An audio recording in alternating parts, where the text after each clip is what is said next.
So hello guys, কি খবর সবার? আশা করতেছি আমাকে দেখা যাচ্ছে, কারণ ফোন ক্যামেরা হওয়াতে আমি দেখতে পাচ্ছি না আসলে আমাকে দেখা যাচ্ছে কিনা, বাট আই হোপ আমাকে দেখা যাচ্ছে।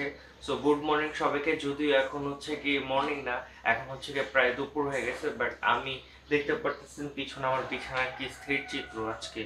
তো এগুলো আজকে ঠিক করব। অ্যান্ড এরপর আজকের রুটিন হচ্ছে কি আমি জাস্ট খালি আমার বিয়ার্ডগুলো হচ্ছে ট্রিম করব আপনাদের সাথে নিয়ে, অ্যান্ড আমার হেয়ার কন্ডিশন কি সেটা আপনাদেরকে আজকে আমি দেখাবো। সো অ্যাট ফার্স্ট হচ্ছে কি আমাদের বিছানা এগুলো ঠিক করতে হবে, এরপর হচ্ছে কি আপনাদের দেখাচ্ছি যে কিভাবে কি করব। সো চলেন আমরা বিছানা ঠিক করি, লেটস ডু ইট।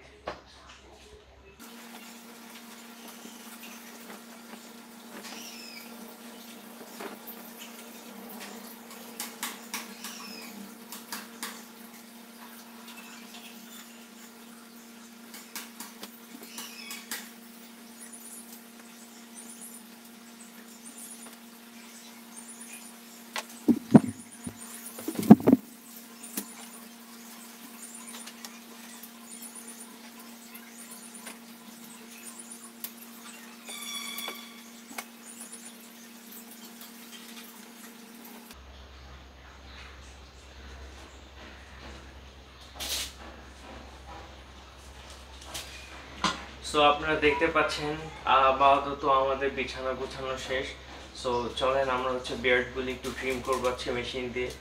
সো এটা হচ্ছে গিয়ে বর্তমান ট্রিমার, হয়তো বা দেখা যাচ্ছে কারণ আমি চাচ্ছি না যে লাইটগুলি অন করতে, কজ লাইটগুলি অন করলে হবে কি যে পুরোটাই হচ্ছে কি বেশি হার্শ লাইটটা পড়ে যাবে। সো এটা হচ্ছে এইচটিস, আমি জানি না যে এটা অরিজিনাল কিনা, আমি দারাজ থেকে মেবি 570 অর সামথিং কিছু দিয়ে একটা কিনেছিলাম, প্রায় 1 বছর হয়ে যাচ্ছে। এটা 2 ইয়ার্স ওয়ারেন্টিও রয়েছে।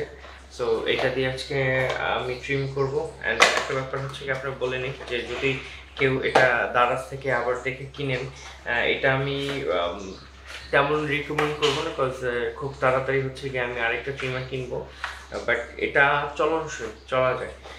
সো এই ট্রিমারের এইটা আমি অনেকবার ক্লিন করছি অ্যান্ড ভালোই চলে। সো আমি হচ্ছে গিয়ে এটার যে 3 নাম্বার যে 3 mm লেখা, এটা 5 mm, কারণ 1 mm দিয়ে যদি করি তাহলে একদমই ছোট হয়ে যায়।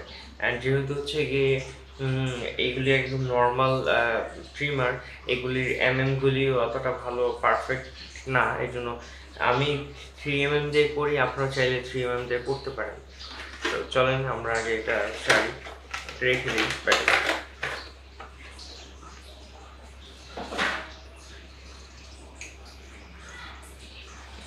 সো ট্রিমার লাগানো শেষ, এখন আমরা হচ্ছে আমাদের দাড়িগুলো হচ্ছে একটু ছোট করবো, বিকজ আমি সব সময় মোস্ট অফ দ্য টাইম হচ্ছে গিয়ে ঘরেই ট্রিম করি। যখন হচ্ছে গিয়ে চুল কাটতে যাই তখন হচ্ছে গিয়ে একমাত্র বিয়ার্ডগুলি হচ্ছে ওখানে ট্রিম করি, আমি কখনো হচ্ছে গিয়ে ব্লেড লাগেনি আমার দাড়িগুলোতে, আমি অলওয়েজ হচ্ছে গিয়ে ট্রিম দিয়ে কাটি।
সো আমার এখন হচ্ছে ট্রিম করা শেষ, এগুলো এখন ময়লা হয়েছে, এগুলো এখন ক্লিন করবো, অ্যান্ড দেন ফ্রেশ হবো, ফ্রেশ হয়ে হচ্ছে গিয়ে আপনাদের দেখাবো আমার হেয়ার কন্ডিশন এখন কি অবস্থায় আছে। সো সেই পর্যন্ত ফিরে আসছি একটু হালকা বিরতির পর। ধন্যবাদ। হ্যালো, আমি চলে আসছি আবারও। গোসল টোসল করে হচ্ছে কি আমি সুন্দর হয়ে আসছি। সো এখন হচ্ছে কি আমি আপনাকে আমার হেয়ারের বর্তমান অবস্থা দেখাবো। সো আপনি দেখতে পাচ্ছেন যে এই হচ্ছে আমার হেয়ারের বর্তমান অবস্থা। আমার হেয়ার আগে অনেক পাতলা ছিল, সাইডে আমি একটা ফটো দিয়ে দিব না যে আমার এই ক্রাউন এরিয়ার এতটুকু কি অবস্থা ছিল। এখন হচ্ছে কি আলহামদুলিল্লাহ সাইডে অনেক ছোট ছোট হেয়ার চলে আসছে, হয়তো বা দেখা যাচ্ছে কিনা বলতে পারতেছি না। বাট এরপরও আমার হেয়ার রিসেটিং শুরু হয়েছিল আসলে এই মাঝখান বরাবর, এইখানে ছোট ছোট হেয়ার আসে। আমি খুব তাড়াতাড়ি হচ্ছে গিয়ে আবার আরেকটা ডার্মাটোলজিস্ট দেখাবো। অ্যান্ড এই সাইডেও যে চুল চলে গেছিলো এগুলো আস্তে আস্তে ছোট ছোট হয়ে আসতেছে। লাইক এই রেজাল্টটা হচ্ছে গিয়ে লাস্ট 4 থেকে 5 মাস। এর আগে হচ্ছে গিয়ে সাম সিচুয়েশন আমি হচ্ছে গিয়ে মেডিসিন ঠিক মতো খেতে পাইনি। অ্যান্ড গেস হোয়াট, আমি এখনও রেগুলার তেমন মেডিসিন মনে হয় খাই না। লাইক লাস্ট 2-3 দিন ধরে খুবই ব্যস্ত আমার পিসিএন সব কিছু নিয়ে। সো ওগুলো নিয়ে দৌড়াদৌড়ি করতে কোনো মেডিসিন কোনো মিনোক্সিডিল আমি ইউজ করতে পারিনি। ইভেন তো আজকে সকালে আমি ইউজ করতে পারিনি। সো আমি বলবো যে যারা রেগুলার ইউজ করবেন তারা বেনিফিটস পাবেন। ইভেন তো আপনারা মিনোক্সিডিলের সাথে যদি হচ্ছে গিয়ে মিনোক্সিলের সাথে ডার্মারোলার ইউজ করতে পারেন উইকে একদিন, তাহলে আপনার অনেক ভালো রেজাল্ট পাবেন। লাইক আপনি এই সাইডের এগুলি চুল হয়তো দেখতে পারতেছেন, কিংবা এই সাইডের এই চুলগুলি এগুলি হচ্ছে গিয়ে আলহামদুলিল্লাহ অনেক ভালো গজাইছে। অ্যান্ড চুল যখন হচ্ছে গিয়ে আপনারা মিনোক্সিডিল ইউজ করবেন তখন চুল পড়বে। লাইক আমার এই যে এখানে একটু একটু ফাঁকা হয়ে গেছে, এখানে একটু একটু এগুলি পুরা মানে একদম আরো চুল পড়তেছিল। বাট যখন মিনোক্সিডিল দিতেছিলাম, প্লাস হচ্ছে গিয়ে রিসেন্টলি আপনারা জানেন যে আমি যে ক্রিকল্যান্ডের যেটা দিতাম সেটা পাইনি দেখে হচ্ছে গিয়ে আমি হচ্ছে গিয়ে আরেকটা বাংলাদেশি ভেরিয়েন্টের একটা স্কোয়ার কোম্পানিটা ইউজ করতেছি। সেটা ইউজ করতে আপনি যখন ব্র্যান্ড চেঞ্জ করবেন তখন আপনার চুল একটু পড়বে। আমি যখন এখন হচ্ছে মিনোক্সিডিল লাগাই তখন হাতে ছোট ছোট হেয়ার দেখতে পাই, তার মানে এগুলো গজাইছিল। এগুলি হচ্ছে গিয়ে হয়তো ক্রিকল্যান্ড দেওয়ার সময় হচ্ছে গিয়ে এই চুলগুলি হয়েছিল। বাট আনফর্চুনেটলি এখন এগুলি হালকা শেডিং হবে, কজ আমি হচ্ছে ব্র্যান্ড চেঞ্জ করছি। অ্যান্ড এইগুলি আর হচ্ছে গিয়ে ক্যাপ 400 ইউপি যেটা আছে সেটা আমি ইউজ করি। এটা হেয়ারের জন্য খুবই ভালো। ওই মেডিসিন নিয়ে যদি হচ্ছে গিয়ে আপনাদের রিভিউ লাগে তাহলে আপনারা কমেন্টে জানান, সেটা নিয়ে আমি একটা ভিডিও বানিয়ে দিব, না কোনো ব্যাপার না। আর সামনে একটা অয়েল নিয়েও কথা বলবো, যেটার কারণে আমার চুল দেখেন কত স্মুথ হয়ে গেছে। লাইক চুল পাতলা ঠিক আছে, চুল পাতলা, লাইক চুল কম, বাট যেতটুকু আছে বা যতটুকু হচ্ছে, এই যে আমি যখন হাত দিই তখন বুঝতে পারি যে লাইক ছোট ছোট চুল হচ্ছে গিয়ে মানে এটা গ্রো হচ্ছে। সো আলহামদুলিল্লাহ for it. And regular medicine, and আমি যদি বাই চান্স পিআরপি করাই তাহলে হয়তো বা আরও গ্রোথ আমি দেখতে পারবো। বাট পিআরপি হচ্ছে গিয়ে একে তো একটু কস্টলি, আর দুইয়ে তো হচ্ছে পিআরপি একটু কষ্টসাধ্য, কজ আপনার ব্লাড নিবে প্রথমে হাত থেকে। অ্যান্ড ব্লাডের থেকে হচ্ছে গিয়ে ওটাকে কি বলে, যাই হোক যেটাই একটা জিনিস হচ্ছে গিয়ে আলাদা করবে, সেটা হচ্ছে এরপর আপনার ইঞ্জেকশন দিয়ে হেয়ারে দিবে। সো প্ল্যাটিনিয়াম মনে পড়ছে, প্ল্যাটিনিয়াম, যাই হোক। সো ওইটা হচ্ছে আপনি হেয়ারে দিবে। অ্যান্ড এটা হচ্ছে কি লাইক প্রথমে একটু রেগুলারলি করতে হবে, এরপর 3-6 মাস পর পর একবার করলেই হবে। বাট ভাই এত ঝামেলা যাইতে চাচ্ছি না। আর অনেকে যারা বলতেছিলেন যে অনেক আগের ভিডিওগুলি দেখতেছেন আর কি, অনেক আগে আমি জানি যে আমার হেয়ার কেমন ছিল, তখন মাত্র আমি মেডিসিন খাওয়া স্টার্ট করছি, তখন থেকে হচ্ছে গিয়ে আমি কন্টিনিউ ডকুমেন্টিং করতেছি যে আমার হেয়ারটা অ্যাকচুয়ালি কোন দিকে যাচ্ছে। সো তখনের ভিডিও আগের ভিডিওগুলি দেখবেন আর এখনের ভিডিওগুলি দেখবেন, তাহলে বুঝতে পারবেন যে ডিফারেন্সটা আসলে কীরকম হয়েছে। আর যারা হচ্ছে ট্রান্সপ্লান্ট করেন আপনারা আসলে হয়তোবা মানে don't get me wrong, but Bengali হুজুরকে অনেক মাথা হবে। হেয়ার ট্রান্সপ্লান্ট আমি এর আগেও হচ্ছে কি কয়েকটা ভিডিওতে বলছি, আমি সামনে হচ্ছে কি এটা নিয়ে একটা বিস্তারিত বিবরণ সহ ভিডিও বানাবো। বাট ইন শর্ট আমি আপনাদের একটু বিবৃতি দেই যে হেয়ার ট্রান্সপ্লান্ট কখন করায়। রিসেন্টলি হচ্ছে কি একটা ডক্টর, মানে ওনার ভিডিও আমি প্রায় দেখি, সো উনিও একটা ভিডিও আমি দেখলাম যে উনিও বলছে হেয়ার ট্রান্সপ্লান্ট আপনি তখনই করবেন যখন আপনার ধরেন ক্রাউন এরিয়ায় সাইডের হেয়ার কখনই আপনার পড়ে না। আপনার অ্যান্ড্রোজেনেটিক অ্যালোপেশিয়া হইলেও সাইডের গুলি কখনই আপনার পড়বে না। দেখেন আমার সাইডের এইগুলি হচ্ছে কতটা ঠিক, এগুলি কতটা ঠিক। সো ট্রান্সপ্ল্যান্ট মানে কি? প্রতিস্থাপন, মানে আপনার হেয়ারটা এক জায়গা থেকে আরেক জায়গায় নিয়ে ট্রান্সপ্ল্যান্ট করবে। এখন হেয়ার ট্রান্সপ্ল্যান্টটা আপনারা কখন করবেন? হেয়ার ট্রান্সপ্ল্যান্টটা তখন করে যখন আপনার ক্রাউন এরিয়াতে, বা ধরেন আমি যদি ইন ফিউচার হেয়ার ট্রান্সপ্ল্যান্ট করি, তখন আমার এই রিসিডিং হেয়ার লাইন যেগুলো হয়েছে এইখান দিয়ে হচ্ছে ট্রান্সপ্ল্যান্ট করবে।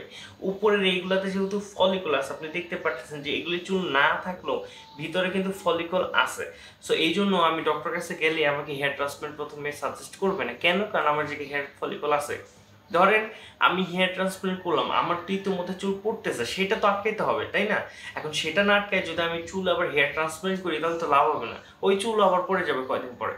সো হেয়ার ট্রান্সপ্ল্যান্ট তখনই করবেন যখন হচ্ছে কি আপনার মাথায় চিকচিকা করে, বুঝে তো, যেমন অনেকে দেখবে যে শেভ করতে করতে মাথায় মানে একদম টাক পড়ে গেছে, যেখানে কোনো ফলিকল নাই, মানে চুলের গোড়া নাই, সেখানে হচ্ছে কি হেয়ার ট্রান্সপ্ল্যান্ট করতে হবে। কারণ ওইখানে আপনি যতই মিনোক্সিল ইউজ করেন, ডার্মারোল ইউজ করেন, অন্যান্য মেডিসিন খান, জীবন আপনার চুল আসবে না। হ্যাঁ, কিন্তু এইখানে আমি যদি এখন প্রপার ওয়েতে ট্রিটমেন্ট করি, অবভিয়াসলি এটা কস্টলি, বাট আমি যদি প্রপার ট্রিটমেন্ট করি, তাহলে ইনশাআল্লাহ আগামী 6 থেকে 7 মাসের মধ্যে আমার হেয়ার ফুল রিগ্রো হবে, 100% শিওর ইনশাআল্লাহ।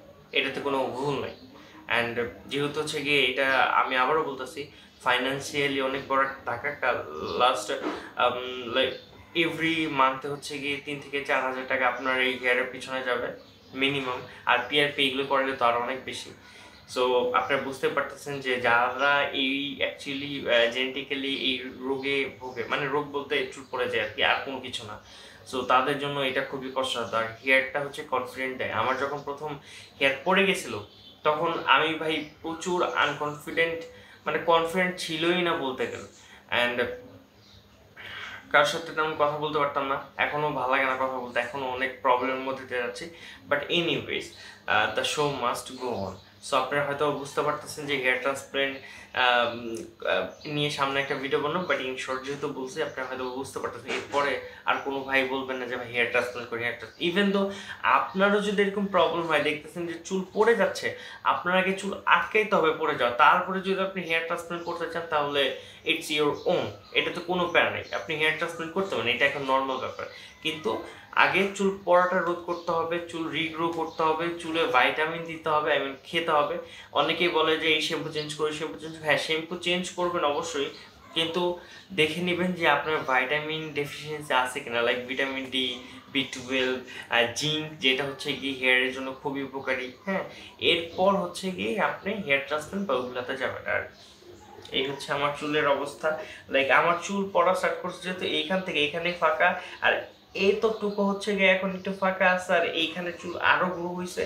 সো আলহামদুলিল্লাহ, আমি ডক্টর কাছে আবার যাব, আমার মনে হয় চুল এইগুলি যেগুলি বাকি আছে এগুলো আবার রিগ্রো করবে ইনশাআল্লাহ। সো পিস অ্যান্ড ভালো থাকবেন সবাই, দোয়া করবেন, and watch my videos more and hit the subscribe button. আপনারা কেউ সাবস্ক্রাইব করে না ভাই, অ্যান্ড 95% উপরে ভাই আপনারা ভিডিও দেখেন, বাট কেউ সাবস্ক্রাইব করে না। সাবস্ক্রাইব যদি না করেন, 1000 সাবস্ক্রাইবার আমি পাবো কেমনে? আপনাদের ভালোবাসা আমার দরকার। লাইক করেন আর কমেন্টসে জানান কী কী দরকার, অ্যান্ড ইয়োর বয়েস। টাটা।